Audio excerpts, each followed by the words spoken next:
Of all the common attacks that people get when they share their opinion online, conspiracy theorists, especially in today's day and age, is an extra ripe piece of fruit because I don't know what's conspiratorial about seeing a pattern of habits, parsing them out, realizing that, oh yeah, seen this stuff before, so we all know how it starts, so therefore we know how it ends. No, this couldn't possibly be the case this time around. This is merely a unique situation. Not all cases go out like this. Like, come on, man. We knew exactly what time it was from the moment this interview with the, I don't know, is she still at the VP of marketing role? Alissa Heinerscheid dropped this spicy little interview on a little known podcast. This little clip right here is probably just about as famous, probably not quite on the level as Dylan Mulvaney, but they both go hand in hand, masculine hand and masculine hand. And given the topic that we're going to be discussing a little bit later with the whistleblower,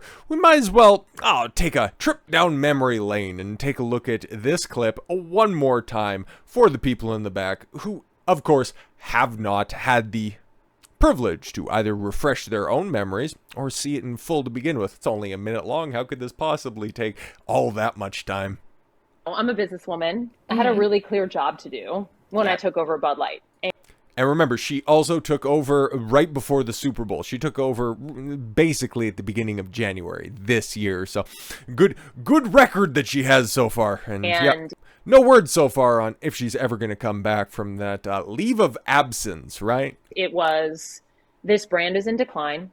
This brand is in decline. Well, it kind of sounds like a self-fulfilling prophecy. It's been in decline for a really long time. And if we do not attract young drinkers to come and drink this brand, there will be no future for Bud Light. It's funny because in some of those other leaked pictures, God, we're going back over a catalog of information. But she was one of those young drinkers out there at the bar when she was a part of a sorority, when she was at, Harvard or Yale. They all run in the same circles anyways. I had this super clear mandate. It's like we need to evolve and elevate this incredibly iconic brand. Right. And what I brought to that was a belief in, okay, what does evolve and elevate mean? It means inclusivity. It means inclusivity. Oh, that's so fantastic. That's why, hey man, I'm just going to go ahead and say it. That's what happens when you put women in charge. They can only see the shit that's right in front of their own faces. It's not what's good for the brand. Here's what I can bring to the company, and here's what's important to me. Therefore, it's going to be important to everybody else. No, that's not the way it works. It takes exceptional people to run exceptional products, and frankly, she was not suited for the role. There couldn't have been a worse selection than her. Like, we know that Target is down super bad, running the same sort of campaign, but no one individual has cost one company more money in a shorter period of time than Alissa. Oh, let her speak. She's still got a little while to go. Shifting the tone. It means having a campaign that's truly inclusive and feels lighter and brighter and different and appeals to women and to men. It appeals to women. Oh, see, that's exactly what all of this was to begin with. And that's what I immediately honed in on when I heard this at the beginning. And that's kind of what I've shaped everything around, knowing that they are chasing the female dollar. 80% of household decisions are made by women, and they own 75% of the debt. Like, come on, man. They just knew exactly what time it was. It's time to turn over those bitches, hold them up by their ankles, shake them like they're Suge Knight hanging Vanilla Ice off of a fucking balcony in order to try to run their pockets. But you also didn't realize that, oh, yeah, no, that's fine to try to target that market. Gillette did it too. They lost a little bit, but they rebounded, obviously. But they also didn't realize, oh, fuck. We're also infringing on a bunch of chicks' feelings as well by putting a dude out there masquerading as a hyper-feminized woman. Yeah, that might ruffle some chick's feathers. And then also at the same time, no dude, no straight Bud Light drinking dude, which is kind of an oxymoron in and of itself, not even in the current context of things, but just your average beer drinker that's out there. They don't want to see some wafy dude shilling their drink of choice. It was just a fucking lose-lose across the board. But no, she's in charge of things, guys. We just need a woman's touch to come in here to just really lighten up the place. Cool, like putting the R to the kid that you couldn't even be bothered to give birth to. Fantastic stuff. Make sure you put your careers first, ladies. And representation is at sort of the heart of evolution. You've got to see people who reflect you in the work.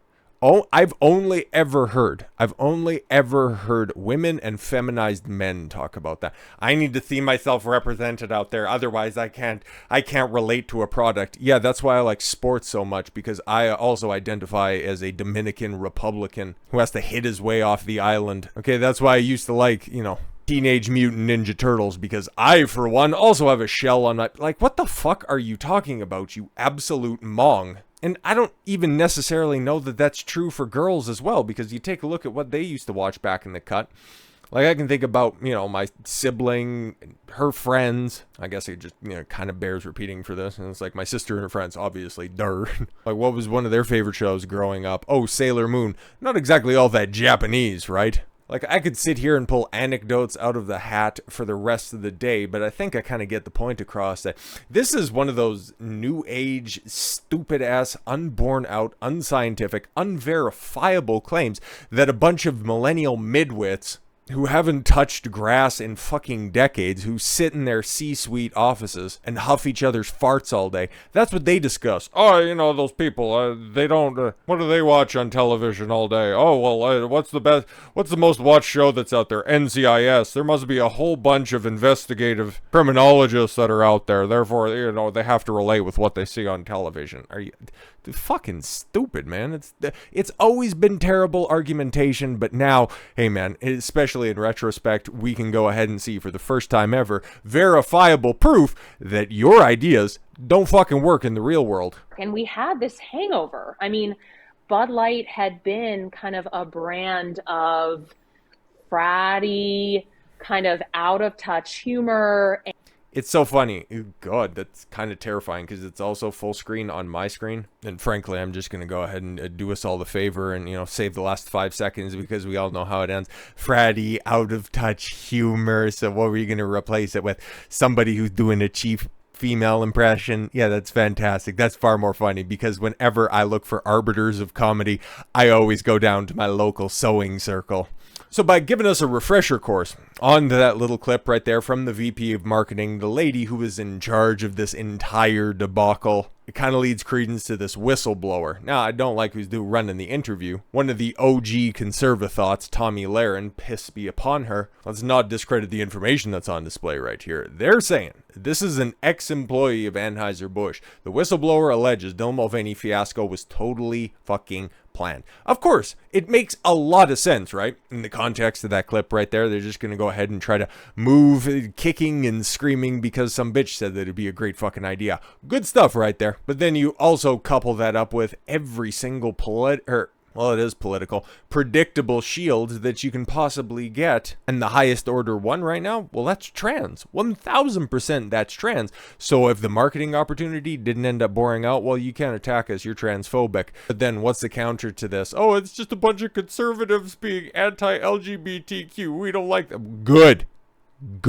So they tried to build in their escape chute in the exact same way. You can go all the way back to Ghostbusters 2016. Or yeah, that was destined to fucking fail. You had 4 female comedians in reprising one of the most iconic comedies of the 80s and doing about the worst possible job that you could. But you can't criticize it because it's 4 strong and empowered women that guys, they were totally funny. Like, take a look at Bridesmaids. That shit was so fucking yuck. Time and time again, you have that same type of argumentation. But this is the first time in a long time where the repercussions were immediate. Let's see what this whistleblower has to say.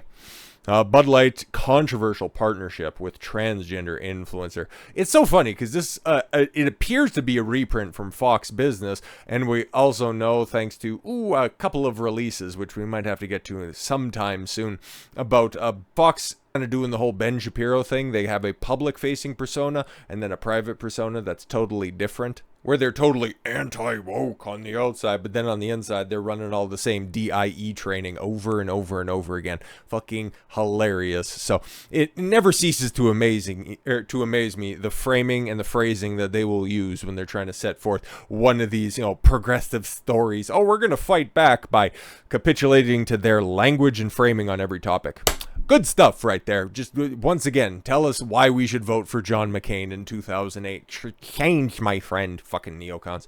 The popular beer brand, I was going to say beef brand, they might as well start fucking selling something else because ain't nobody buying your beer anymore, stupid, came under fire in April after a post from Mulvaney's Instagram. I think we already know. We already ran over one of the most famous clips. I think we already know the setup for the situation. And if not, hey, this dude was trying to hawk Bud Light and doing a very poor job of it, and everybody realized that's not what your average Bud Light drinker looks like, and you're just trying to push this shit on kids as well because Dylan's big popular with a very young demographic.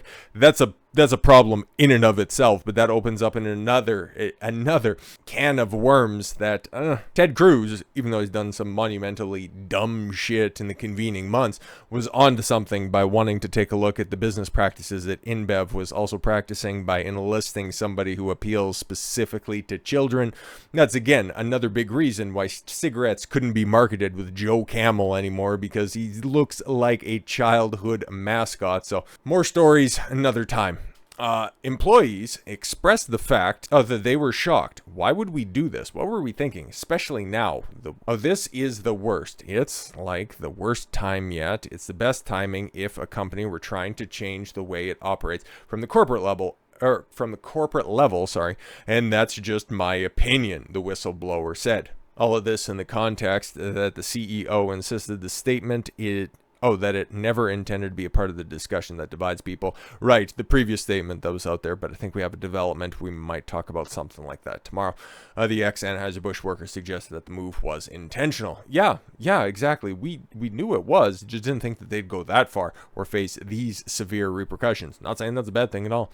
Many of us are talking about that like they planned it in a way, like a strategic destruction of Bud Light. Exactly. Oh, it's a brand that's in decline. You can take a look at the numbers. It really wasn't, okay? It was just your shitty marketing plans weren't really boring out all that well. The memorability of the first ever beer commercial to be on the Super Bowl that was directed by a woman. Oh, fantastic. That went up like a fart in church. When you take a look at other historic Bud Light campaigns, or even Budweiser campaigns in general, far more iconic. If you would simply employ the tactics that work, it would be a much easier time, and then people would actually laud you for, hey, maybe they can actually, work out in this role. Oh, no, wait, no, they're just solipsistic at the end of the day. The whistleblower stated on Tomi Lahren is fearless, unless she's talking about what happened, where did all the men go, all men are trash. Ugh, she's terrible. That nobody's happy about the fall in sales, and everybody considers the move a very bad idea. Yeah, exactly. I could have told you that, and I wasn't a former employee of Anheuser Busch. However, on the corporate level, he claimed that this could be part of a strategy to undermine the American company. Interesting. When the company was bought over by InBev, we've heard this from other executives before who are doing private consulting, I think, or some shit like that. I forget. A lot of things changed from when it was owned by Anheuser Busch. It's an American brand, the whistleblower remarked. He explained the company previously offered many benefits prior to its purchase by InBev. Through the fall in sales for the Bud Light brand, the former employee stated the corporation could restructure both employee benefits and its company standards through layoffs and renegotiating contracts. Okay, interesting. Bud Light has been failing for many years, and we talked about that for many years. The number of just, little by little deteriorated. That's just revisionist history. And it feels like, Merch, they said, let's put a nail in the coffin, he said. Now we have a lot of layoffs, a lot of loss in production. It would be easy for them to restructure, let's say, pay or contracts. It's too obvious that they wouldn't just mistakenly do this and not expect these repercussions. Anybody would tell you that, what was going to happen. Yeah, that makes sense. Just learn to articulate yourself a little bit better instead of just talking like you're trying to hit a fucking word count. Nielsen, they misspelt Nielsen right there. Nielsen IQ data provided out to Fox Business by Bump Williams Consulting showed that for the week ending in June 3rd, Bud Light sales were down 24.4% compared to about a year ago over the last 4 weeks ending June 3rd. So for all of May, the data showed Bud Light sales were down 24.6%, just about a cool quarter relative to the same time period last year. Most recently, Bud Light lost its title, as you can see by the little GIF that is running there in the corner, because, I don't know, New York Post, the boomers that run this fucking website think that that's cool all of a sudden. It's fucking annoying, especially when you're trying to read an article and then articulate your points as well, and you just see this moving pictures in the corner. Fucking stop it. Losing the spot for the first time in over 2 decades.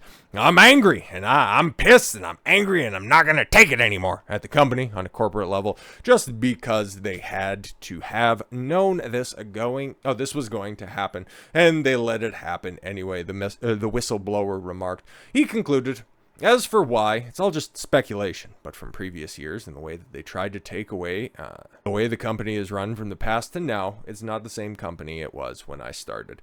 Yeah, we kind of heard from the marketer who came up with literally every single iconic ad from Budweiser and Bud Light, from, the Bud Light the Budweiser frogs, was up. I think that was Bud Light specifically. But yes, that guy's like, the moment that InBev came in, the entire company started to switch up to be far more corporatized, and that's when I just decided to leave. But this guy kind of seems like he's backing it up, but Bud Light does any more backing up, oh boy, they're going to be right off of that cliff. And it's hilarious. Day after day, week after week, month after month at this point in time, they seem to find a way to stick their dick in shit every consequential day. It's fucking hilarious. This just happens to be the latest in a long string of failures. And I know that there's already one on the horizon for tomorrow, because they'll probably do something stupid when it comes to the alphabet community. So with all that said, thank you all very much for the gift of your time. I've been Don Consuelo. I want you to follow your gut and get after it. Take care, everyone.